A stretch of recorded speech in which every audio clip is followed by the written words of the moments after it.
আজকের ব্লগে আপনাদের সাথে শেয়ার করব আমার সিম্পল ইয়েট প্রোডাক্টিভ ডে। সকাল থেকে সন্ধ্যা পর্যন্ত কিভাবে দিনটা কাটলো সেটাই আজকে আপনাদের দেখাবো। তো চলেন, লেটস স্টার্ট দ্য ডে। সকালে ঘুম থেকে উঠে সবার আগে আমি বিছানাটা গুছিয়ে নিয়েছি। আমার মনে হয় একটা ক্লিন রুম গিভস আ ফ্রেশ স্টার্ট। সো বিছানা গুছিয়ে নিলে পুরো ঘরটাই সুন্দর লাগে। এরপর আমি স্নান টান সেরে পুজো দিয়ে দিব। এরপর চলে গেলাম রান্নাঘরে। সকালে নাস্তা তৈরি করার পালা। আজ নাস্তায় বানাচ্ছি রুটি, পরোটা আর ডিম পোচ। খুব বেশি এলোবোরেট কিছু না, কিন্তু simple homemade breakfast is always the best. আর আজকের দিনটা একটু বিজি ছিল, কারণ আমার শ্বশুর শাশুড়ি দুজনেই কিছু পার্সোনাল কাজে দেশের বাইরে আছেন। তাই বাসায় এখন শুধু আমি, আমার হাজব্যান্ড আর আমাদের ছোট্ট বাবু। সব কিছু একাই ম্যানেজ করতে হচ্ছে। যদিও একটু কষ্ট হয়, তবুও যখন নিজের পরিবারের জন্য করি তখন সব কিছুই ভালো লাগে। আর সত্যি বলতে ঘরের খাবারের মতো শান্তি কোথাও নেই। নাস্তা তৈরি করে সবাইকে খাইয়ে দিলাম, এরপর আমিও খেয়ে নিলাম। এরপর আর দেরি না করে দুপুরে রান্না শুরু করে দিব এখন, কারণ একবার রান্না শুরু করলে অনেকটাই সময় চলে যায়। আজকের লাঞ্চ মেনুতে ছিল দেশি মুরগির ঝোল, পেঁপে আর আলু দিয়ে। সঙ্গে ছিল রুই মাছ আর টমেটো দিয়ে মসুর ডাল। তো এই তো রান্না করবো এখন। আপনারাও সাথে থাকুন, দেখুন আমি কিভাবে একা একা সব করছি। রান্না করতে আমার সত্যিই খুব ভালো লাগে। যদিও মাঝে মাঝে অনেক ক্লান্ত লাগে, তবুও যখন সবাই খেয়ে বলে যে ভালো হয়েছে, তখন সব পরিশ্রম সার্থক মনে হয়। Cooking is love made visible. রান্না শেষ করে সবাই মিলে দুপুরের খাবার খেয়ে নিব। তো আমি এখানে হালকা পাতলা একটু রেসিপিটা আপনাদের সাথে শেয়ার করে দিচ্ছি। যেহেতু একা একা রান্না করছি, তাই ভাবলাম একটু ক্যামেরাটাও সেট করে নেওয়া যাক, আপনাদেরকে একটু দেখাতে পারি। তো এই তো এখন আমি রান্নাটা করে নিব। তো রান্না করতে করতে চলুন কিছু গল্প করি। এখনকার সময়ে সোশ্যাল মিডিয়াতে ইন্সপিরেশন আর কপি, এই দুটোর মধ্যে খুব সূক্ষ্ম একটা পার্থক্য আছে। কারো কাছ থেকে ইন্সপায়ার হওয়া খুবই সুন্দর একটা বিষয়, কিন্তু নিজের অরিজিনালিটিটাও ধরে রাখা খুব ইম্পর্ট্যান্ট। কারণ দিনের শেষে মানুষ কপিটা নয়, নিজের পরিচয়টাই মনে রাখে। আমি একটা জিনিসে বিশ্বাস করি, মানুষ কী করছে, কে কাকে ফলো করছে, এসব নিয়ে আমি খুব একটা ভাবি না। আমি শুধু চেষ্টা করি গতকালের নিজের থেকে আজ একটু বেটার হতে। বাকিটা সময়ের উপর ছেড়ে দিই। সত্যি বলতে সবাইকে খুশি করা কখনোই সম্ভব না। তাই এখন আর কি বললো, কে কী বললো, কে কী করলো, এসব নিয়ে মাথা ঘামাই না।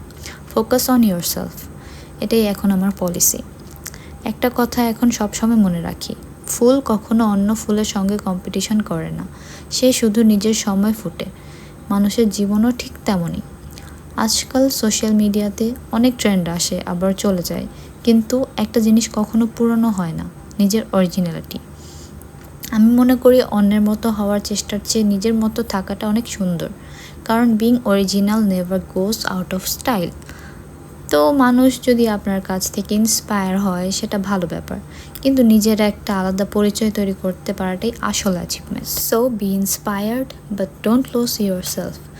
Your uniqueness is your big strength. তো যাই হোক, এখন এত কিছু বলতে বলতে আমার এখানে ভাতও রান্না করে ফেলেছি আমি। রান্না শেষ মানে কিন্তু কাজ শেষ না, আসল কাজটা যেন এরপরই শুরু হয়।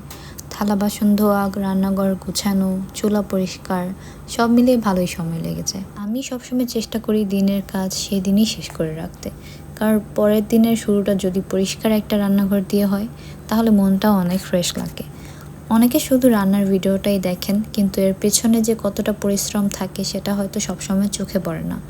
তবে এই ছোট ছোট কাজগুলোই একটা ঘরকে গুছিয়ে রাখে। আজকে সিঙ্ক, বেসিন, চুলা সব কিছু ভালো মতো পরিষ্কার করে রাখলাম। আমার কাছে পরিষ্কার পরিচ্ছন্ন একটা রান্নাঘর মানেই দিনের কাজ সুন্দরভাবে শেষ হওয়া। বাসার কাজে কোনো ফিনিশ লাইন নেই, একটা কাজ শেষ করলেই আরেকটা কাজ অপেক্ষা করতে থাকে। তবুও সব গুছিয়ে রাখতে পারলে দিনের শেষে একটা আলাদা তৃপ্তি আসে, তৃপ্তি কাজ করে। কখন যে সময় চলে যায় টেরই পাওয়া যায় না। একটা একটা করে কাজ করতে করতেই দুপুর থেকে বিকেল হয়ে যায়, কিন্তু সব কিছু গুছিয়ে ফেলতে পারলে মনে হয় আজকের দিনটা অনেকটাই প্রোডাক্টিভ ছিল। অনেকে ভাবেন বাসার কাজ খুব সহজ, কিন্তু সত্যি বলতে প্রতিটা কাজের সময়, ধৈর্য আর যত্ন লাগে। আর এই ছোট ছোট যত্নগুলোই একটা বাড়িকে সুন্দর করে রাখে। আমি পারফেক্ট হওয়ার চেষ্টা করি না, শুধু চেষ্টা করি প্রতিদিনের কাজগুলো মন দিয়ে করতে। এরপর পুরো ঘরটাও মুছে নিলাম।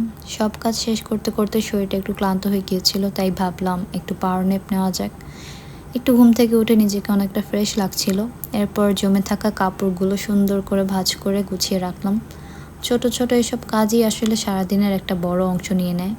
অনেকেই ভাবেন বাসায় থাকলে হয়তো কাজ কম থাকে, কিন্তু সত্যি বলতে being a home maker is a full time job.